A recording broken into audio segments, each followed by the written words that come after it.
Iya, siapa itu? Jangan ganggu, aku sedang tidur. Iya, siapa itu? Jangan ganggu, aku sedang tidur. Iya, nih yang kau gerbang. Sudah aku bilang aku tidur. Masa aku tidak boleh tidur sebentar? Kalau bukan sekarang waktunya, kapan lagi aku bisa tidur?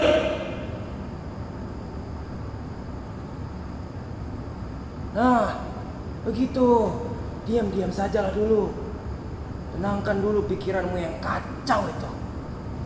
Setidaknya, hormati sedikit tetanggamu ini.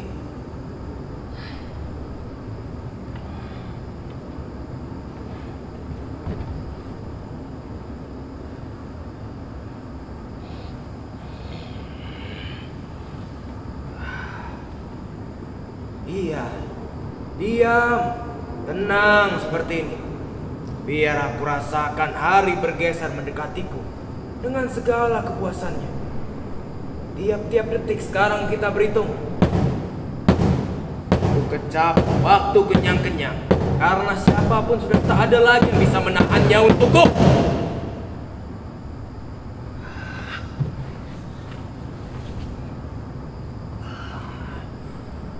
Bahkan Tuhan sudah menampiku.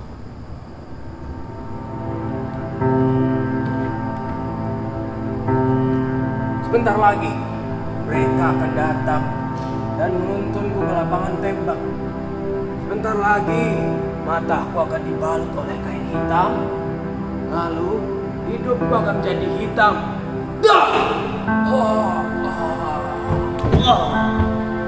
Aku akan terkulai, berlumuran darah, menjadi ongkokan daging bekas. Sementara dunia terus berjalan. Dan kehidupan terus melenggang seperti tak kekurangan apa-apa tanpaku.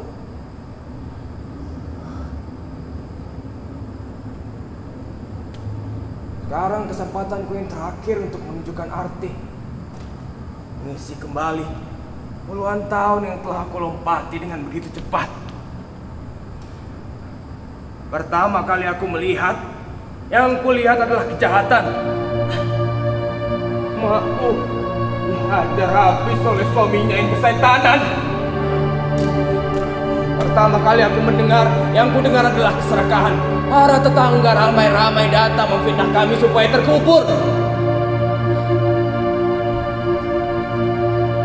Pertama kali aku berbuat, yang aku perbuat adalah dosa. Dorong anak itu ke tengah jalan, lalu kularikan sepedanya. Dan sejak saat itu, mereka memanggilku bajingan. Mula-mula aku marah karena mereka menciptakan nama itu untuk membuangku. Tapi ketika aku terbiasa menggunakannya, banyak orang mengaguminya. Aku dinobatkan menjadi seorang pahlawan.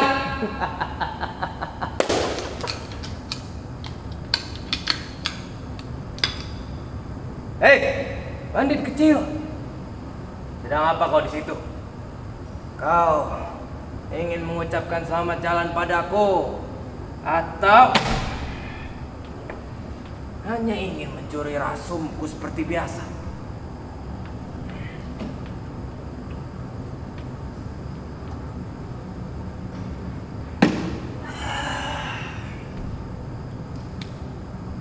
Apakah kau tahu artinya terbuang? Tidak, tentu tidak. Yang kau tahu hanya makan dan berak. Berpikir bukan tugasmu. Sekarang, beritahu aku, bagaimana rasanya terkurung di sini? Hah? Ketika kau diputus dari segalanya, ketika ruanganmu mulai dibatasi dan tidak ada lagi yang lain di sekitarmu kecuali kegelapan. Kau akan mulai meronta. Kau akan minta diperhitungkan. Kenapa cuma orang lain yang dimanjakan?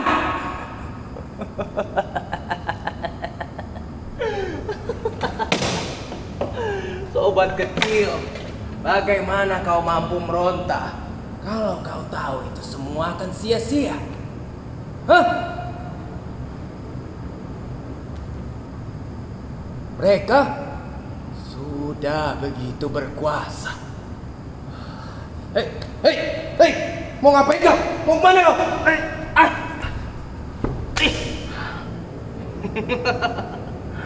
Kau mau melawan? Kau menghasutku untuk melawan? Sobat kecil, manusia mungkin bisa kau lawan, tapi dinding beku ini tidak. Mereka bukan manusia. Ini adalah sistem yang tak mengenal rasa. Tak ada gunanya, sobat. Tak ada gunanya.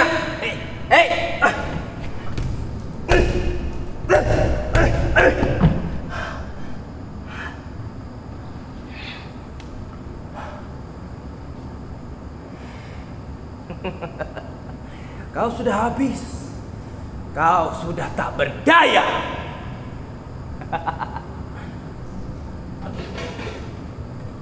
Ningsih, rupanya kau yang dari tadi melotot di situ. Apa kabar? Sedang apa kau sekarang?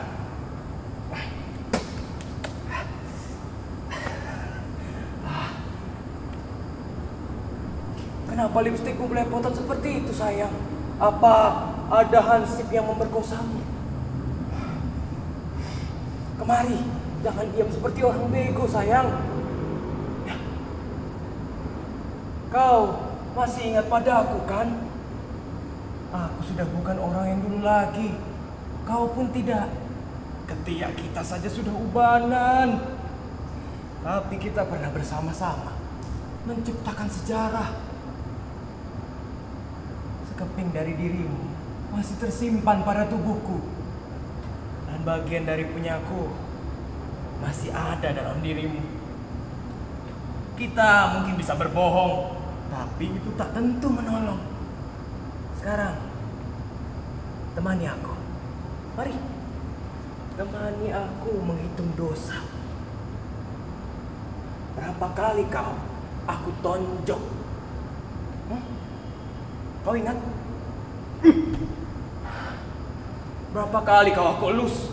Berapa kali aku sumpahi? Tapi jangan lupa juga berapa kali berikan kau bahagia. Waktu sedut bibirmu sampai bengkak.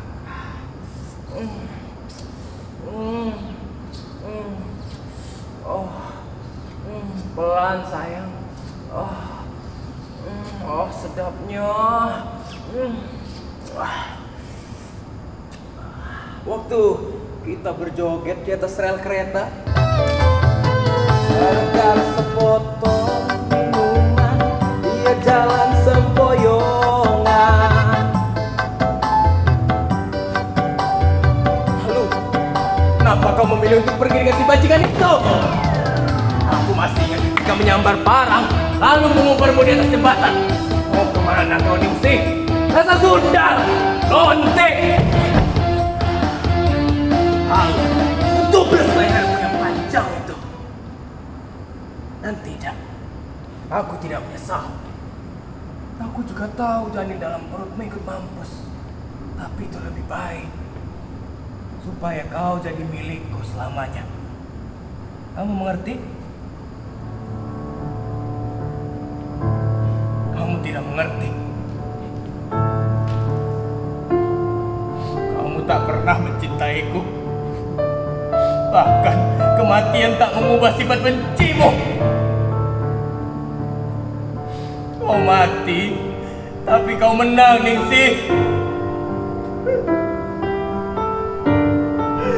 Sialan! Kau bisa! Kau bisa! Kau bisa!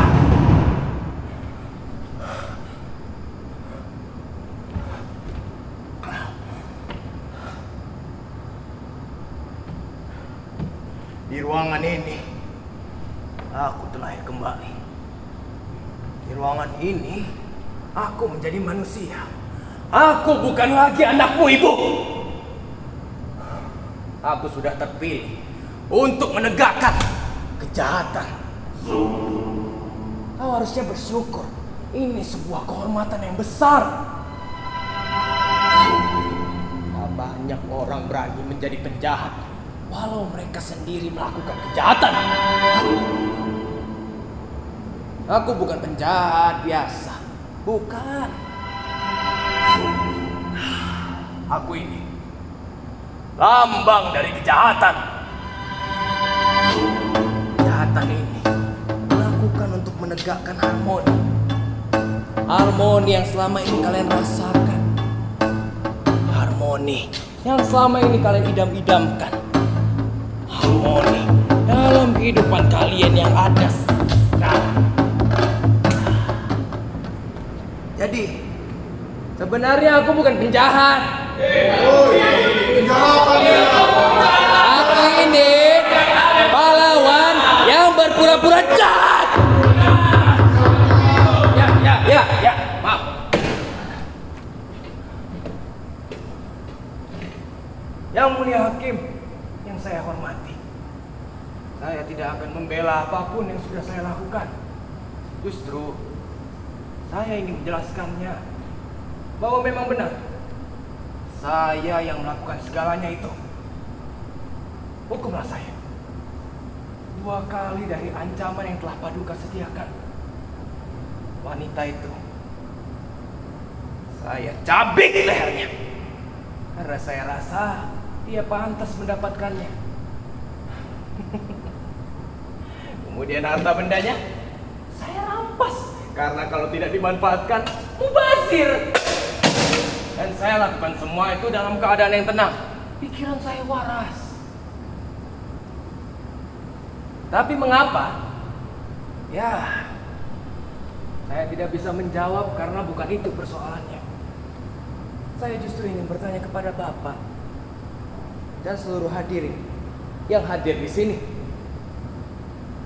Mengapa seorang wanita yang tercabik-cabik lehernya mendapatkan perhatian yang begitu besar, sementara leher saya dan jutaan orang di luar sana yang tercabik-cabik juga tak pernah diperhatikan?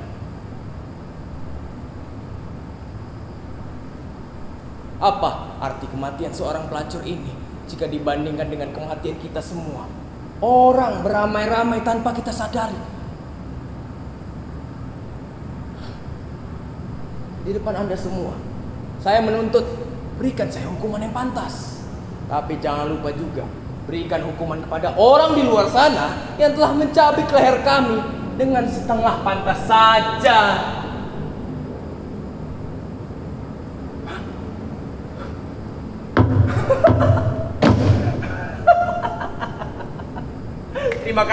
Terima kasih. Bertahun-tahun aku alihkan makna kemerdekaan ke dalam jiwaku. Pada hari ini aku bebas. Saat itu mereka memberi ampunan, tapi kemudian aku kembali diseret untuk merenggut kebebasan jasmani. Aku seperti burung yang terlalu lama dalam sangkar, tak bisa lagi terbang. Jadi, pada kesempatan pertama, aku grogoti barang-barang di warung tetangga.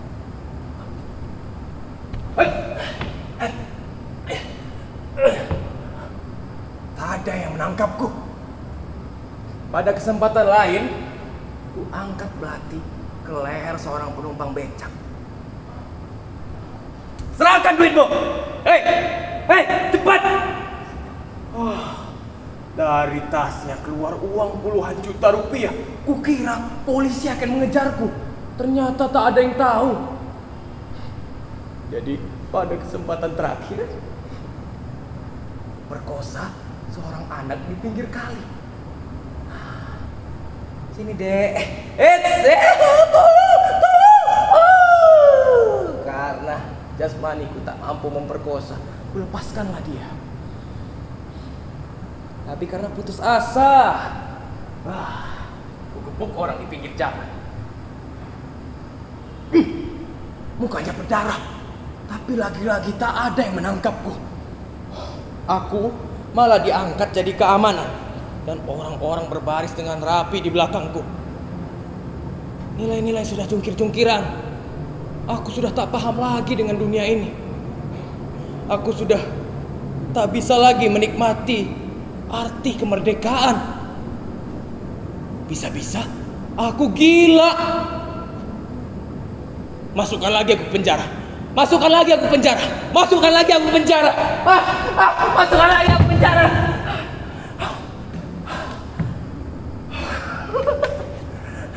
Di sini baru jelas mana yang hitam, mana yang putih. Di kehidupan yang luar, yang ada hanya kebingungan.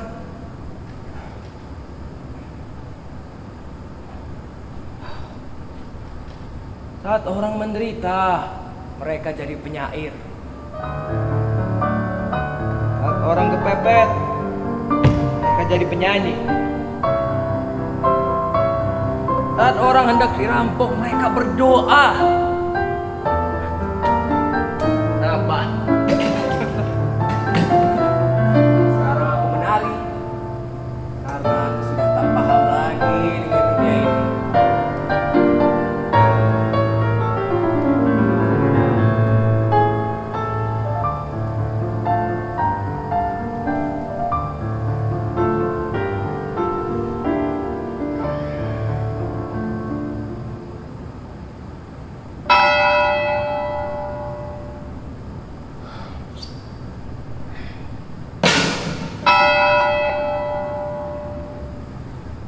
Selamat tinggal, dinding bisu dengan semua suara yang kau simpan. Selamat tinggal, jendela yang telah memberiku matahari dan bulan. Selamat tinggal, kecoa yang selalu mencuri rasumku. Selamat tinggal, segala yang ku benci dan ku cintai. Inilah salam dari Alimin yang sekarang harus pergi. Ingin ku ulang semuanya, walau hanya sebentar. Tapi tak bisa. Tak bisa. Janjiku sudah lunas. Sekarang aku berjalan menuju kebisuan yang abadi untuk membeku bersama masa laluku.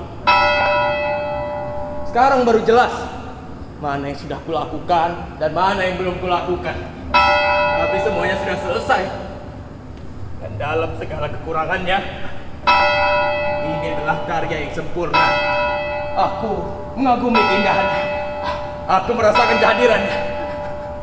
Aku memasuki tubuhnya sekarang. Selamat tinggal semuanya.